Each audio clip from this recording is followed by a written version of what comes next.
मैंने लिखा था कि सच लिखना है, सच लिखना है, लेकिन एक लेखक का काम तब तक पूरा नहीं होता जब तक कि वो कविता से कुछ सीखने के लिए आए, उसका सोल्यूशन ना दे, तब तक लेखक का काम पूरा नहीं होता। आज यहां पर सब लोग लिख रहे हैं, लिखने में रुचि रख रहे हैं।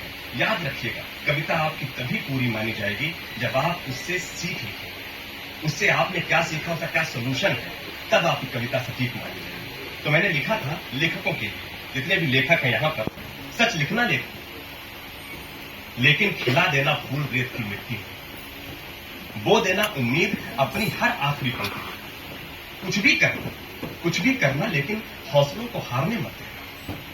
सच लिखना, लेकिन कुछ इस तरह है, लिखना सच, लिखना कि पेड़ सूख गए हैं, छांव नहीं है, पतझड़ है, लेकिन कभी उसे गिरने मत देना। लिखना की पत्तियां हरी होंगी, आंधियां कुछ नहीं इनकी जड़ों के आगे, अपनी डालियों में समेट सकती हैं ये समूचा तूफान। सच लिखना, लेकिन कुछ इस तरह, लिखना सच, दौर की आई तबाही लिखना, निराशा लिखना, पर लिखना उस पर भी जो खड़ा रहा बर्बाद होकर भी, पांव लुहलुहान रहे, लेकिन रस्ते भर उसके चलते हुए कदमों के निशान मिले। सच लिखना, लेकिन कुछ इस तरह, कोई न कोई आशा छोड़कर जाना। लिखना सच, लिखना की सन्नाटा है चारों ओर, लिखना की सन्नाटा है चारों ओर, चीखे हैं चारों ओर, हिम्मत है टूटी हुई, मन डरा हुआ है, लेकिन कलम यहां पर मत रोकना, कलम यहां मत रोकना। लिखना की पंछी अब भी फड़फड़ाते हैं, उनकी चहचहाहट अब भी उमंग भूलती है। हिम्मत टूटी हुई है, लेकिन हारी नहीं है, सांसें अब भी दम उठा रही हैं जिंदा रहने के लिए। लिखना सच, क्योंकि एक तुम ही हो जो बिखेर सकता है निराशा में आशा, आंसुओं को बना सकता है पौधों का पानी, ढूंढ सकता है संभावनाएं आपदाओं में भी। एक तुम ही हो, एक तुम ही बचे हो। तुम मत भूलना अपनी जिम्मेदारी, क्योंकि दुनिया डटी है, वो देख रही है राह तुम्हारे नए लेख का। तुम ही बढ़ा सकते हो उसे ढाढ़स, तुम ही दे सकते हो उसे साहस, तुम ही दे सकते हो उसे निडरता का वरदान। सच लिखना, लेकिन कुछ इस तरह।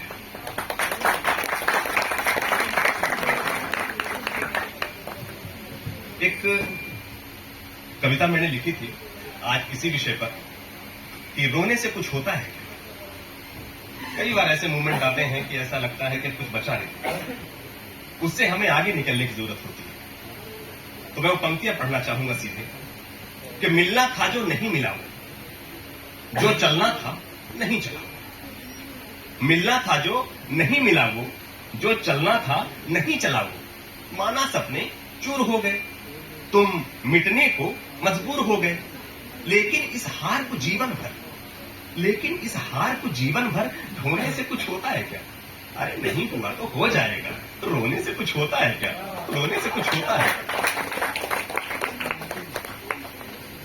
जीवन में जिसने कुछ भी किया है, उसके पीछे अपना एक लंबा संघर्ष रहा है, उसकी परिस्थितियों से वो लड़ा हुआ है।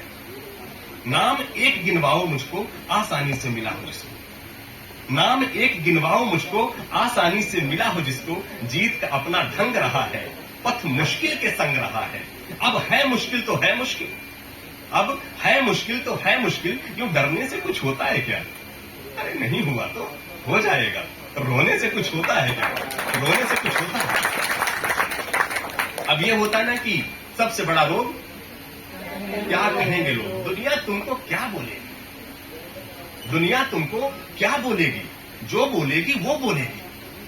तुमको तो राह पता है ना, हार जीत हर पल है ना, तुम जो हो तुमको मालूम है, तुम जो हो तुमको मालूम है, कहने से कुछ होता है क्या? अरे नहीं हुआ तो हो जाएगा, रोने से कुछ होता है क्या? रोने से कुछ होता है।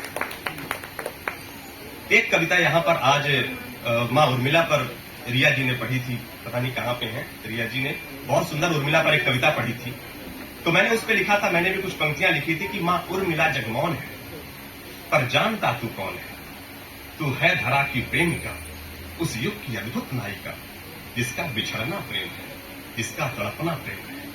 मां उर्मिला जगमौन है, पर जानता तू कौन है। अब एक कविता मैं आपको अंत में सुनाता हूं, प्रभु श्री राम पर मैंने लिखी थी कि बोलो कहां तक टिक सकोगे यदि राम सा संघर्ष हो। हम प्रभु श्री राम के जीवन के संघर्षों से परिचित हैं। एक बार एक बच्चे ने पूछा था मुझसे कि भैया आपसे ज्यादा भगवान राम से ज्यादा मेरे जीवन में संघर्ष है। और उसने अपनी सारी कहानी भी बताई। उसकी कहानी सुन करके उस समय पे लगा कि वाकई में आप ये कह सकते थे कि भगवान श्री राम से ज्यादा संघर्ष है। लेकिन मैंने उनको कहा कि वहां पर भगवान का संघर्ष महत्वपूर्ण नहीं था, भगवान का निर्णय महत्वपूर्ण था। जब आपको वनवास हो रहा हो, जब आपको राज्याभिषेक हो रहा हो और उनमें आप वनवास चुने, हमारे पास ऐसा विकल्प होता तो हम क्या करते? हम राज वैभव ही चाहते हैं, सब कुछ।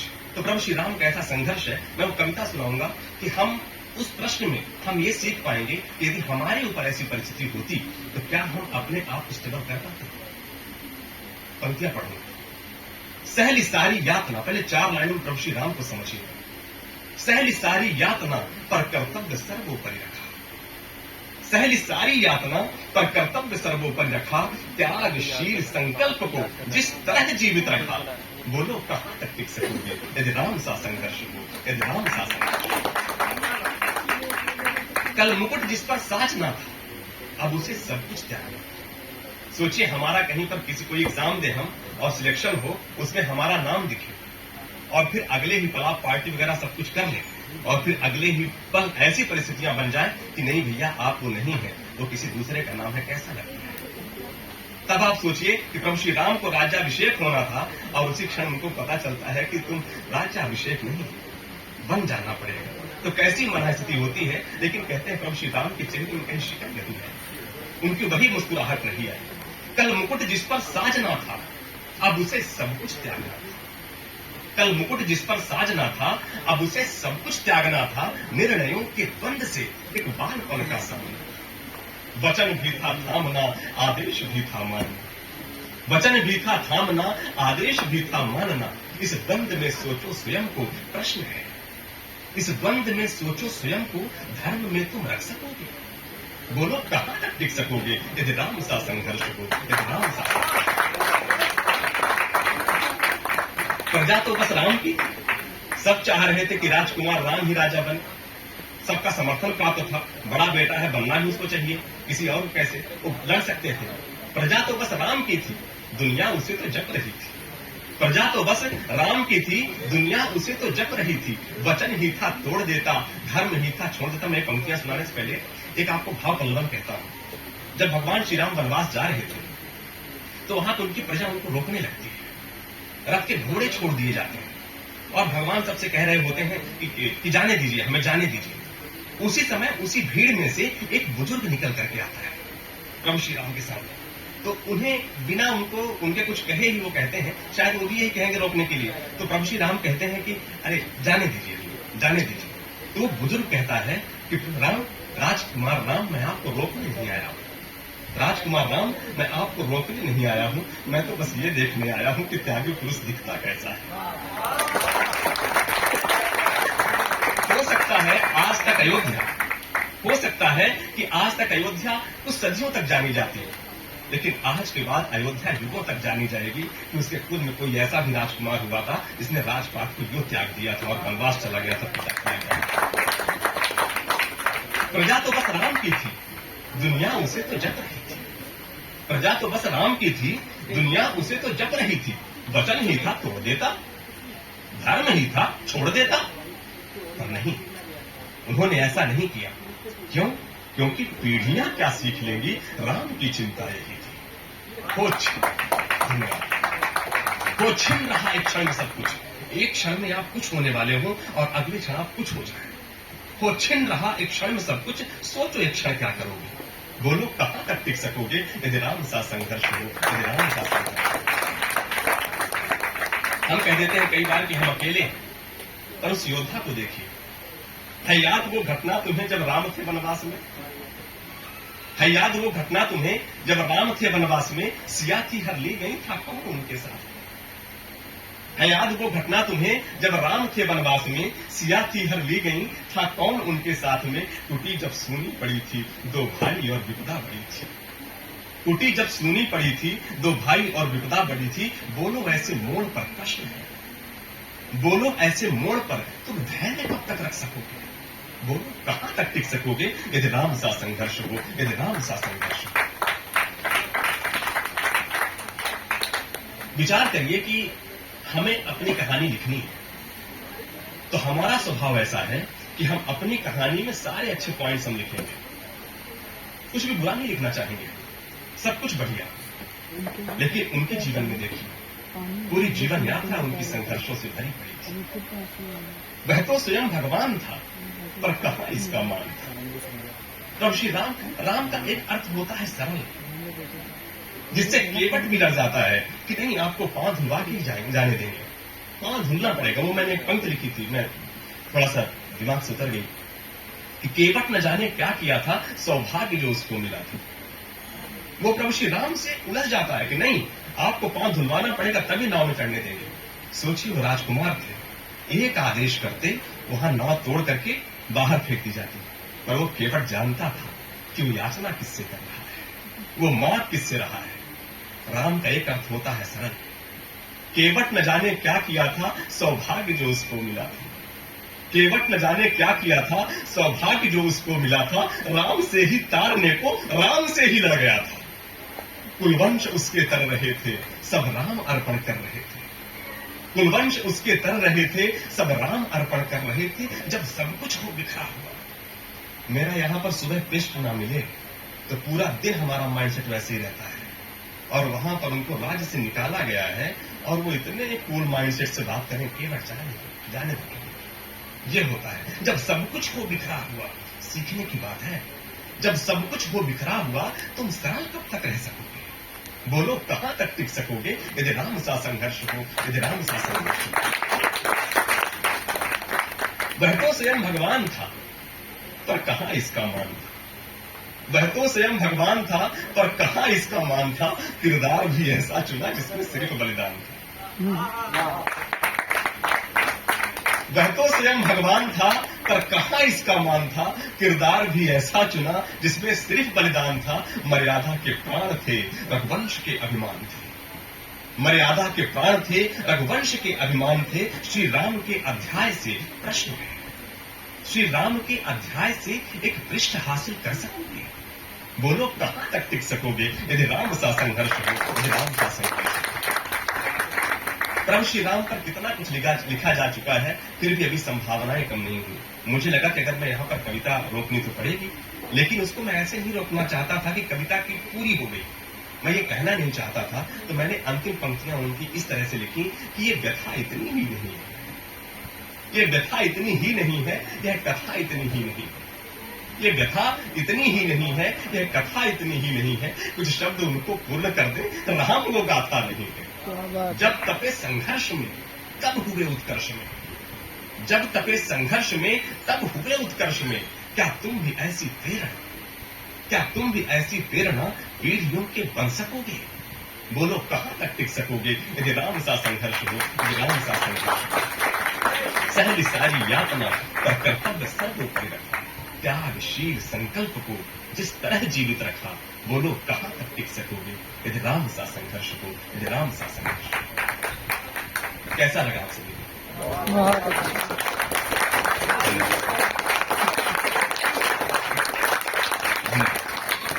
ये कविता की कोमलता है, कविता की जो क्षमता है, मुझे बताना चाहिए। मुझे आपसे एक बड़ा सुंदर किस्सा याद आ रहा है मुझे कि कविता कोमल होती है, और कितनी कोमल होती है। आपको एक किस्सा बड़ा सुंदर है।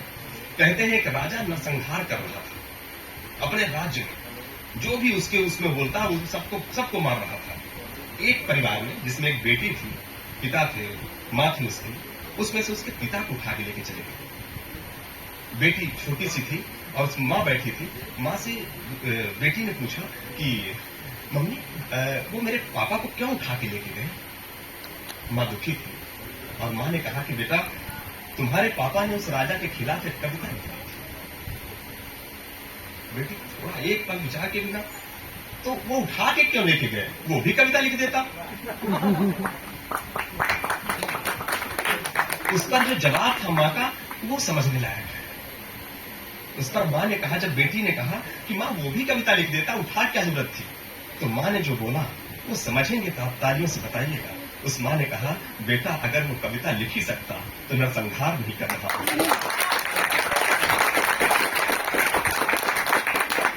ये होती है कविता की कोमलता, कविता की क्षमता। देखिए, एक सुल्तान बैठा हुआ है, नीचे वहां पर चंद बरदाई ने लिख दिया कि 4 बांस 40 गज अंगुल अष्ट प्रमाण, ता ऊंचे सुल्तान है अब न चूक चौहान। और इस इशारे में वो कहां से कहां धराशायी हो जाता है। एक कविता हम पढ़ लेते हैं, हमारे हारे हुए मन को पूरी ऊर्जा मिल जाती है। एक कविता मैंने लिखी थी, मुझे थोड़ा थोड़ा जहां तक याद आता है मैं सुनाता हूं कि अगर अपने अंदर क्षमता है, सामर्थ्य झोंक दो फिर देखो, जीवन में सब कुछ हो सकता है। घिसट घिसट कर चलने वाला लक्ष्य में कैसे होता है, एक कछुए की बात कर रहा हूं। घिसट घिसट कर चलने वाला लक्ष्य में कैसे होता है, चट्टान भेदने का दमखम एक बीज में कैसे होता है, और गुमानी आसमान को पंछी कैसे छूते हैं। सामर्थ्य झोंक दो फिर देखो, सामर्थ्य झोंक दो फिर देखो। कैसे सब कुछ खोने वाला कैसे सब कुछ पाता है, कैसे सब कुछ खोने वाला कैसे सब कुछ पाता है, कैसे बिना हाथ के ही लक्ष्य को बेधा जाता है, कैसे बिना पैर के कोई पर्वत रौदा करता है। सामर्थ्य झोंक दो फिर देखो, सामर्थ्य झोंक दो फिर देखो। पिघल पिघल कर लोहा कैसे पानी जैसा दिखता है, पिघल पिघल कर लोहा कैसे पानी जैसे दिखता है, घास का तिनका घर बनकर डालों पर कैसे टिकता है, कैसे छोटी सी नाव कोई सागर को भूरा करती है। सामर्थ्य झोंक दो फिर देखो, सामर्थ्य झोंक दो फिर देखो। अभी आखिरी पंक्ति में कह रहा हूं, जीवन में हमेशा सब मिलता नहीं है, आपका प्रयास महत्वपूर्ण है, आपकी कोशिश महत्वपूर्ण है। पंक्तियां कहता हूं कि पांव जख्मी पर चले तुम ये बहुत है। आपका चलना महत्वपूर्ण है, आप चल पाए नहीं चल पाए गलत बात है। पांव जख्मी पर चले तुम ये बहुत है, गिर गए थे पर उठे तुम ये बहुत है। तूफान के आगे टिक न पाए भले लेकिन, तूफान आएगा कैसे टिक पाए, तूफान के आगे टिक न पाए भले लेकिन, आखिरी दम तक लड़े तुम ये बहुत है। ज्वार से चोटिल हुई चट्टान हो तुम, सह रहा हर घाव वो इंसान हो तुम नहीं सीपी जिसे कोई बहा दे, नींव तेरे हौसले की जो हिला दे। क्या हुआ यदि लक्ष्य तुम ना भेद पाए, क्या हुआ यदि लक्ष्य तुम ना भेद पाए, नहीं कोई कसर छोड़ी ये बहुत है। पांव जख्मी पर चले तुम ये बहुत है, गिर गए थे पर उठे तुम ये बहुत है। बहुत बहुत धन्यवाद, बहुत अच्छा लगा।